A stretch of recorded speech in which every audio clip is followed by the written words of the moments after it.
Bibliyanın yaradılış kitabı 3-cü fəsil. Gəlin hamımız bir yerdə oxuyaq. 1-ci ayədən. Burada Adəm və Həvvanın günaha batması haqda deyilir. Oxuyuram. Rəbb Allahın yaratdığı bütün çöl heyvanlarının ən hiyləgəri kim idi? İlan idi. İlan qadına dedi: Doğrudanmı Allah sizə bağda olan heç bir ağacın bəhrələrindən yeməyin deyib?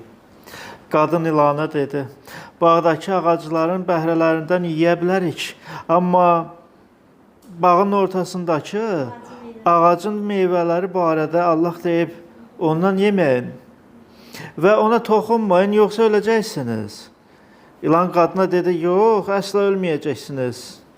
Əksinə, Allah bilir ki, o meyvələrdən yediyiniz gün gözləriniz açılacaq və xeyirlə şəri bilərək Allah kimi olacaqsınız. Qadın gördü ki, ağacın meyvəsi yemək üçün yaxşıdır, gözə xoş görünür və bu ağac insana dərrakə verməyə vəd edir.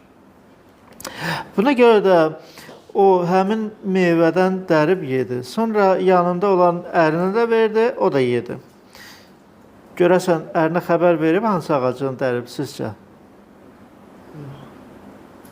Ərinin xəbəri olub ya yox sizcə? Olub? Ərinə işarət verdi ki, gedib ağacdan yedi. Əlbəttə ərinin bir şey yiyib onu. Yox, indi özü yedi, ərinə də yazılıb ki, verdi, əri də yedi. Elə deyilmi? Ərinin xəbəri olub, olmayıb. Olubsa, bəs onu niyə dayandırmayıb? Onda olmuyor. Yox, xəbəri olubsa, niyə dayandırmayıb? Niyə deməyib ki, ay arvad, sən neynirsən? Həmən bacını o qədər istəyirdi ki, özü olmuş.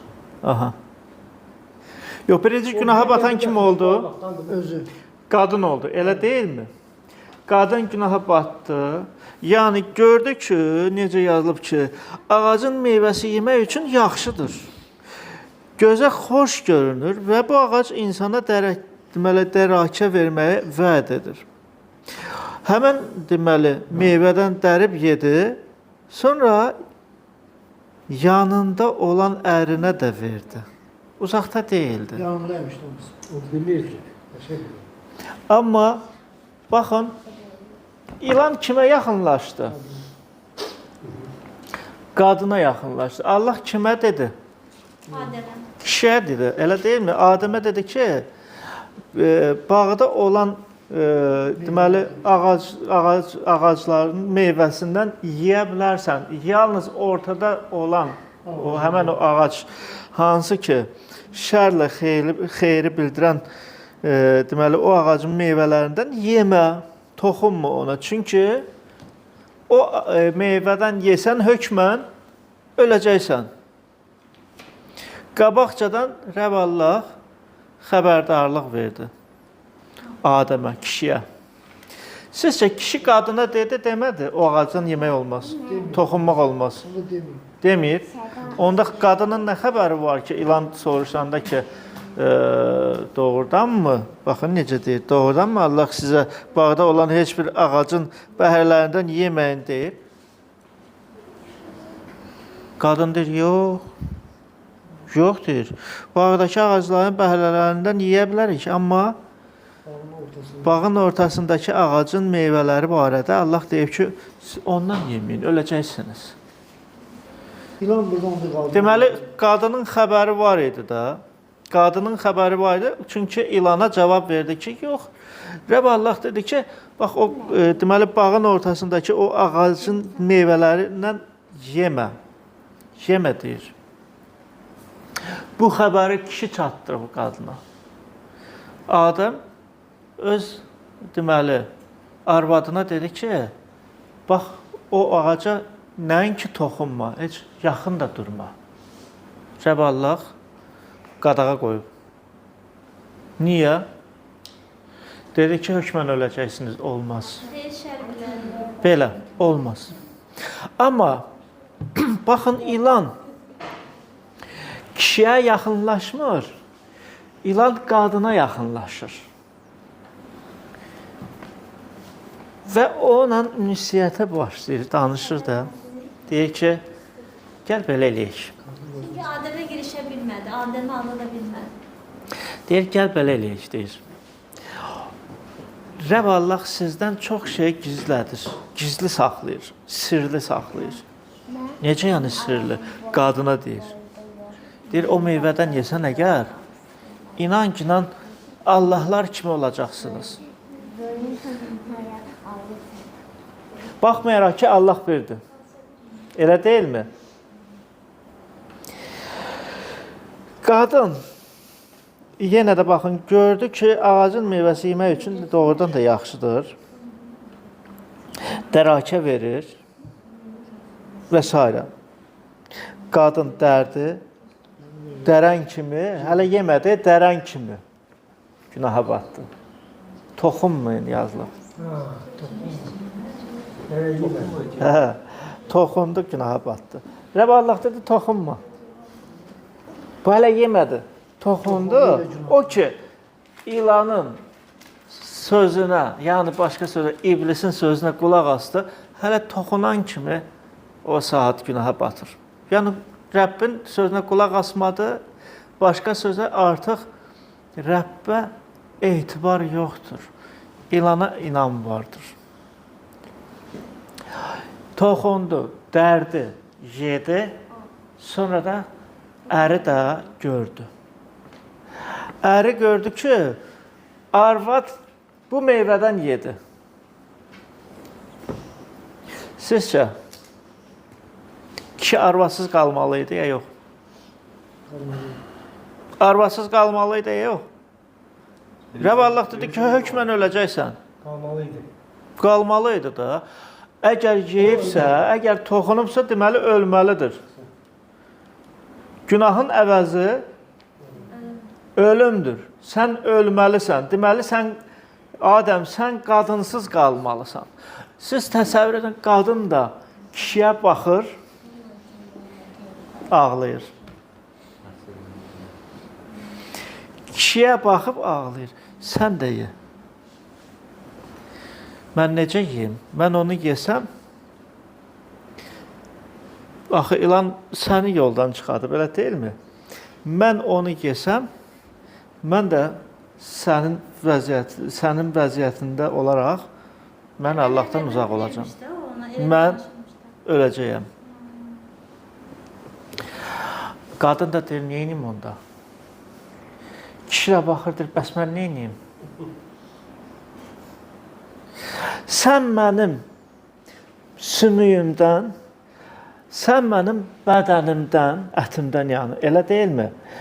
Mənim yarımsan, mənim elə bil canımsan və mən ayrılmalıyam.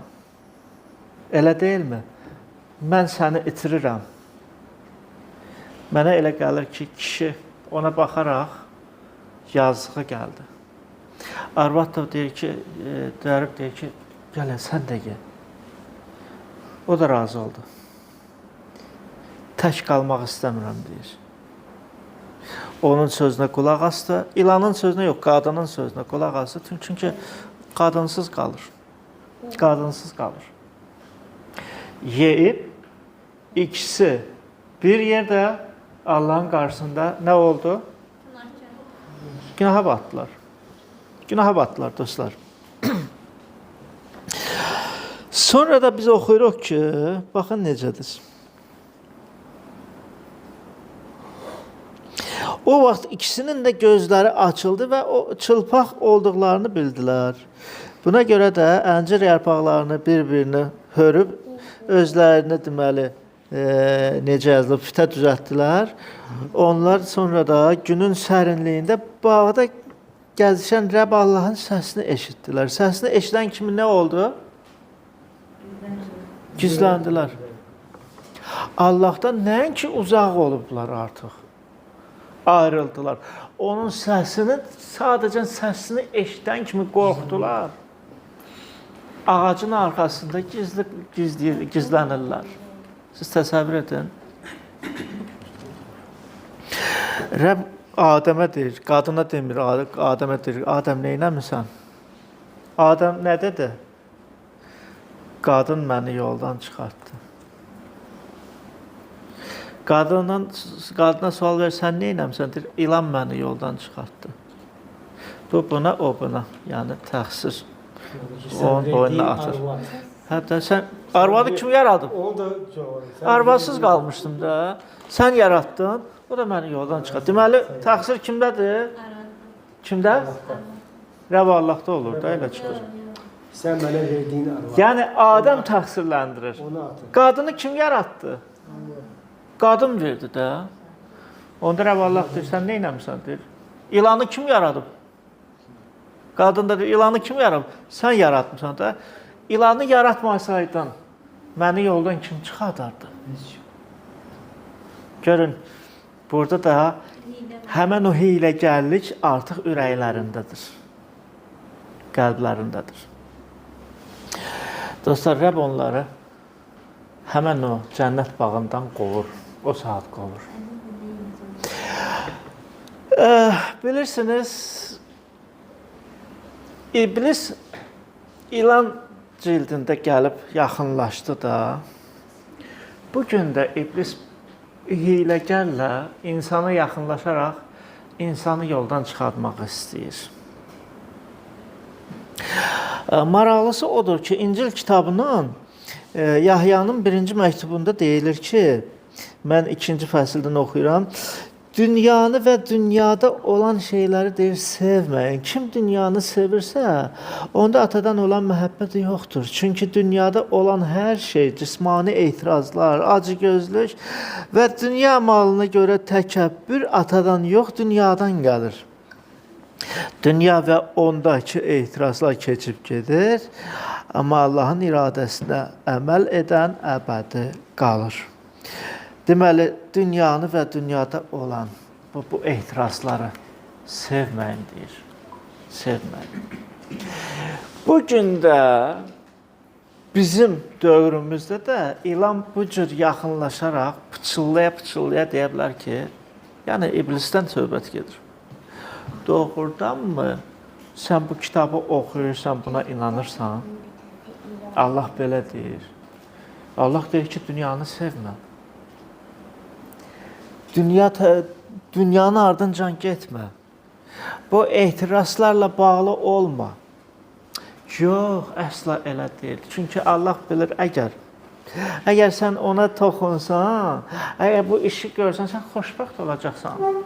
Orada var dövlət, orada qızıl, orada hər şey, orada xoşbəxtlik, nələr yoxdur orada. Sən sadəcə toxun günah. Bu dünya etirazlarına toxun günah. Görsən, o cür, yəni hələ Allah kimi olmayacaqsanmı, biliyin də yaxşı olacaq. Rəbb deyir ki, dünyada olan etirazlara toxunmayın. Dünyanı sevməyin. Çünki o keçib gedir. O nədir? Necə ki, biraz oxuduq, cismani etirazlardır. Dostlar, sonra deyilir ki, bu acgözlükdür və dünya malına görə təkəbbürdür. Təkəbbürdür. Və baxın, dostlar, maraqlısı odur ki, imanlıları yoldan çıxartmaq istəyir. Bacı qardaşları iblis yoldan çıxartmaq istəyir. O yenə də çalışır, bax, bu hilə ilə. Yəni, çalışır, nə olur, kim baxır, kimin xəbəri var ki, sən nə edirsən? Burada bazar günü burada oturub, yəni iştirak edirsən, dua edirsən, kəlamı oxuyursan, vaiz edənləri qulaq asırsan, çox gözəl. Kim sənə nə deyir ki? Sən buradan çıxanda kimin nə xəbəri var ki, orada nə edirsən? Narahat olma, heç kəsin xəbəri yoxdur. Sən elədiyi elə. Günaha batmaq istəyirsən, bat. Etirazlarla, yəni etirazlarda qalmaq nə olar ki? Biliyin daha da çox olar. Bura bax, sən əgər kimisə aldatmasan, pul qazana bilməyəcəksən. Sən, belə deyək də, kiməsə qarşı durmasan, təkəbbürlü olmasan, sən heç kəs saymayacaq. Və s. Bilirsiniz, o qədər elə bil vəd edir də, iblis də öz tərəfindən vəd edir. Deyir ki, bunu elə, bunu elə, bunu elə. Mən sənə söz verirəm, düzələcək, yaxşı olacaq, qəşəng olacaq. Sən özün üçün yaşayırsan, sən hələ cavansan, sən qocadan deyirsən ki, qocalara bax, onların vəziyyətinə düşmək istəyirsən, nə olub ki sənə? Sənə nə olub? Yox, sən gözəllərin gözəli olacaqsan, Allah kimi olacaqsan və s. Amma günaha batandan sonra insan nə edir? Allahın sözünü burada eşidərək Adəm kimi gizlənir. Ay qardaş, ay bacı, haradasan sən? Özünə ağac tapır, axtarır ki, gizli qalsın haradasan. Sən niyə gizlənirsən? Nə olub ki sənə? Bilirsiniz, maraqlısı odur ki, həmən o Adəm hələ bizim ruhumuzda vardır. Yəni, artıq günaha batmış Adəm. Amma Rəbbə şükürlər olsun ki, Rəbb Allah öz vahid oğlunu bu dünyaya göndərib ki, bizim yerimizi tutsun. Bax, biz belə bu cür insanları, yoldan çıxmış, yoldan azmış insanları Rəbb xilas etsin, dostlar. Əslində, siz necə? Bizə baxaraq, bizim daxilimizdə yaxşı bir, heç bir şey yoxdur. Pis əməllərlə, pisliklə ürəyimiz doludur. Amma yaxşılıq Rəbb Allah tərəfindən gəlir. O yaxşılıq da ki, Rəbbdədir. Yazılıb ki, baxın, dadın və baxın, Rəbb necə də yaxşıdır, Rəbb necə də gözəldir. Qoy ona görə də Rəbb bizə xeyir dua versin, dostlar. Gəlin özümüzü bugün yoxlayaq. Rəbbin qarşısında necəyəm? Mən Rəbbin sözünə qulaq asırammı, ya onun sözündən çıxıram? İblisin bəlkəm sözünə qulaq asıram. Bəlkəm də o qədər dəfələrlə məni, bax bu həftə ərzində dəfələrlə məni elə bil ki, büdrəyərək yoldan çıxardıb. Mən də onun sözünə qulaq asmışam. Sonra isə elə bil ki, çılpaq vəziyyətdəyəm Rəbb Allahın qarşısında. Özümü çılpaq vəziyyətdə görürəm. Yəni ki, ya Rəbb, neynəmişəm mən? Hər şey, məcazi mənadır, bəli. Yəni ki, Rəbb Allahın qarşısında hər şey aşkar olunur. Sən bu pis işləri görəndə gizlənə bilməzsən. Hara, bilirsiniz necə? Bir Zəbur kitabında gəlin bir də oxuyaq. 139-cu məzmurda Davud gözəl bir ayələr deyir. Deyir ki, ya Rəbb, məni yoxlayaraq deyir, sən tanıdın. Qurtuluşumu, üzr istəyirəm, oturuşumu, duruşumu, özün deyir, bilirsən, fikirlərimi uzaqdan duyursan, getməyimə, yatmağıma nəzarət edirsən, nə yollardan keçdiyimi bilirsən, sözlərimi dilə gətirməmişdən əvvəl, ya Rəbb, hamısını tamamilə bilirsən, hər yandan məni əhatə etmirsən, öz əlini üzərimə qoymusan. Bu bilik əsrarəngizdir, məndən yüksəkdir, bunu dərk edədir, bilmirəm. Hara gedim ki, ruhum orada olmasın. Hara qaçım ki, huzurunda olmayım. Əgər göylərə çıxsam, sən oradasan. Ölülər diyarında yatsam, sən deyir oradasan. Qanad alıb, gün doğana uçsam belə, dənizi keçib gün batına qonsam belə, sənin sağ əlin bələdçim olacaq. Sağ əlin məni qoruyacaq. Belə, hər şey aydındır. Hər şeydən xəbərim var. Hələ dilimdə söz yoxdur, deyir. Onu qabaqcadan görürsən, deyir. Bütün bu addımlarımı da görürsən, fikirlərimi. Dostlar, Rəbb hər birimizə xeyir dua versin. Gəlin özümüzü, imanımızı yoxlayaq. Çünki doğrudan da elə olur ki, hərdən Rəbbin sözünə qulaq asmayanda, Rəbbin kəlamını oxumayanda başqası gəlib bizi yoldan çıxarda bilir. Doğrudanmı Rəbb Allah belə deyir? Doğrudanmı onun sözü həqiqətdir? Yəni onun sözündə həqiqət vardır. Bax, obrislərə bax, necə yaşayırlar. Obrislər bir bax ki, yəni yox, heç nə olmayacaq səninlə. Biraz bir şeyə toxun ki, biraz ona o günahın zövqündən al ki, dadına bax ki, heç nə olmayacaq. Əksinə, dostlar, qoy Rəbb bizi bu həlakdan, belə deyək də, günahdan qorusun. Çünki Rəbb bizim uğrumuzda, çarmıqda can verib. Qanı tökülüb. Bizi qan vasitəsilə Ata Allaha satın alıb. Rəbb özü hər birimizə kömək olsun. Adı aramızda izzətlənsin. Amin.